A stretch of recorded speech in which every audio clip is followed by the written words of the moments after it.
গ্রামের স্কুল পরিদর্শন করতে গেছেন এক পরিদর্শক। তিনি প্রথমেই ঢুকলেন ক্লাস 8-এর রুমে। স্কুলের পড়াশোনার মান কেমন তা যাচাই করার জন্য সামনের বেঞ্চের এক ছাত্রীকে কিছু প্রশ্ন করলেন। পরিদর্শক বললেন, বাংলাদেশের রাজধানীর নাম কি? তখন ছাত্রীটি বলল, সিলেট। তখন পরিদর্শক বললেন, রাজধানীর নাম জানো না? তুমি ক্লাস 8-এ উঠেছো কিভাবে?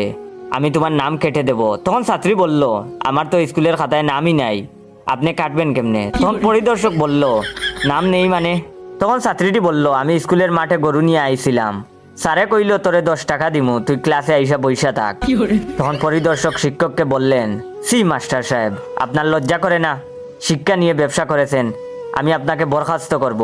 তখন তাচ্ছিল্যের সুরে ক্লাস শিক্ষক বললেন, আপনি আমারে বরখাস্ত করতে পারবেন না, আমি মাস্টার না, সামনে যে মুদি দোকানটা দেখতাছেন ওইটা আমার।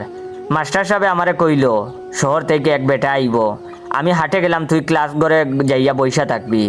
পরিদর্শক তো রেগে মেগে হেডমাস্টারের রুমে গিয়ে বললেন, আপনি হেডমাস্টার?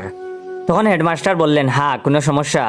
তখন পরিদর্শক বললেন, কি করছেন আপনারা? এইসব নকল ছাত্র শিক্ষক দিয়ে স্কুল চালান?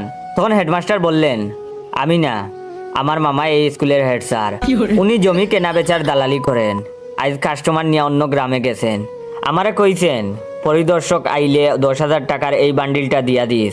তখন পরিদর্শক বলল, এই যাত্রায় আপনারা বেঁচে গেলেন, আসলে আমিও পরিদর্শক না, আমার চাচা পরিদর্শক, উনি ঠিকাদারির কাজও করেন, তাই টেন্ডার জমা দিতে পৌরসভায় গেছেন। আমাকে বললেন, তুই আমার হয়ে স্কুলের পরিদর্শনটা করে আয়।